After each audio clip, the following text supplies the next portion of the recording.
ഇടിവെട്ട് പെർഫോമൻസുമായിട്ട് ഇനി ആരാ ഇങ്ങോട്ട് വരാൻ പോന്നേ? എടാ മോനെ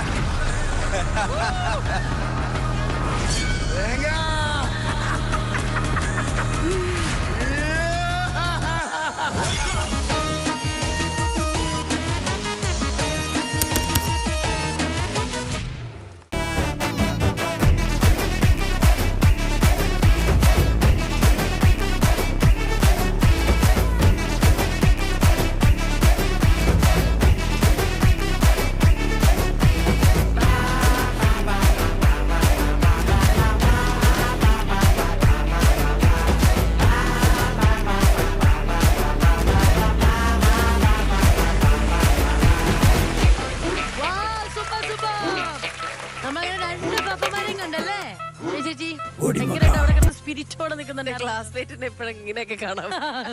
രണ്ടുപേര് കണ്ടു. ഒരു ക്ലാസ്മേറ്റ് ഇപ്പൊ രണ്ട് ക്ലാസ്മേറ്റ് ഉണ്ട്. അതെ, ഒരു സാധാരണക്കാരനും ഇപ്പോഴത്തെ ട്രെൻഡിങ് ആയിട്ടുള്ള ഒരു ഫഹദ് ഫാസിൽ അല്ലേ?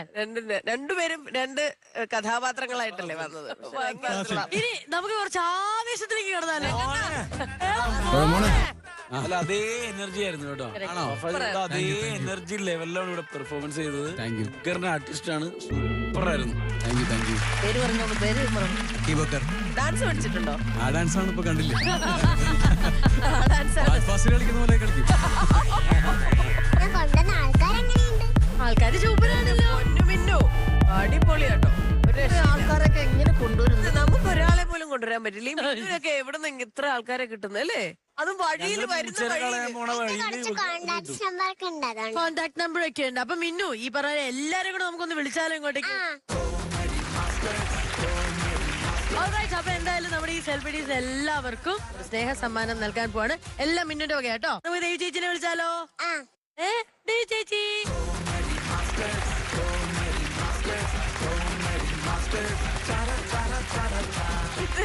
ഒരു ചെറിയ ഷോപ്പ്. അതെ, ഞങ്ങൾ ഒരു ചെറിയ ഷോപ്പിങ്ങിന് പോയിട്ട് വന്നിരിക്കുകയാണ്. ഞങ്ങൾ വിചാരിച്ച എന്തായാലും കിടിലൻ സെലിബ്രിറ്റീസ് ആണ് നമ്മളിവിടെ വന്നിരിക്കുന്നത്. അപ്പൊ കിടിലൻ ഗിഫ്റ്റ് തന്നെ കൊടുക്കണമല്ലോ. അതുകൊണ്ട് ലണ്ടൻ ക്ലാസിക്കിന്റെ ഗിഫ്റ്റ് ആണ് നമ്മൾ നൽകാൻ തീരുമാനിച്ചത്.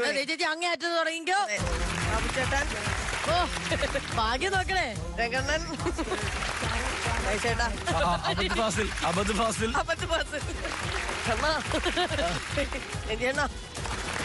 എനിക്ക് തോന്നുന്നു നമ്മുടെ കോമഡി മാസ്റ്റേഴ്സിന്റെ വേദിയിലായിരിക്കും ആദ്യമായിട്ട് ദേവി ചന്ദനയ്ക്ക് ഇവരുടെ കൂടെ അഭിനയിക്കാനും അതുപോലെ തന്നെ സമ്മാനം നൽകാനും ഇങ്ങനെ കൂടെ നിൽക്കാനും സാധിച്ചത്.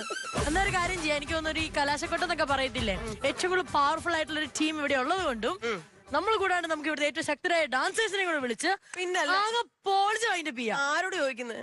അല്ല, പ്രൊഡ്യൂസറിനോട് ചോദിക്കണോ? വേണ്ടല്ലേ? എന്തായാലും വന്നോ, എന്തായാലും നമുക്ക് നമ്മുടെ ഇന്നത്തെ ഈ ഒരു എപ്പിസോഡ് വൈൻഡപ്പ് ചെയ്യാം.